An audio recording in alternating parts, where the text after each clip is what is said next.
පින්වතුනි අපේ බුදුහාමුදුරෝ දේශනා කරන්නේ වපුරන දේ අනුව තමයි අස්වැන්න ලැබෙන්නේ. ඔබ වල්වී වපුරලා සුවඳැල් රත්හැල් බිබිලිහැල් අස්වැන්නක් බලාපොරොත්තු වෙනවද? කොහෙත්ම ඔබට හොඳ අස්වැන්නක් ලැබෙන්නේ නැහැ. ඔබට හම්බෙන්නෙම වල්වී තමයි.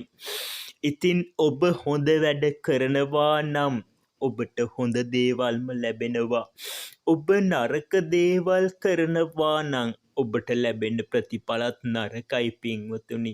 ඒකයි බුදුහාමුදුරුවෝ දේශනා කළේ නිරන්තරයෙන් හොඳ දේවල් කරන්න, නිරන්තරයෙන් යහපත් සිතිවිලිවල ඉන්න, නිරන්තරයෙන්ම මෙත් සිත පතුරවන්න. එහෙම වුණොත් ඔබට හොඳම හොඳ දේවල් ලැබෙනවා. එහෙම නැති වුණොත් ඔබ වෛරය, ක්‍රෝධය, ඊර්ෂ්‍යාව, මානය ආදිය හිතේ දරාගෙන පස්පව් කර හිටියොත් ඔබට ලැබෙන විපාකත් ඒ තරම්ම නරක දේවල්ම තමයි. ඉතින් ඔයාලා හිතාගන්න, හොඳ දේවල් වපුරන්න, හොඳ අස්වැන්නක් ගන්න. ඔබට වාසනාව උදා වේවා, පින්සිත පහළ වේවා.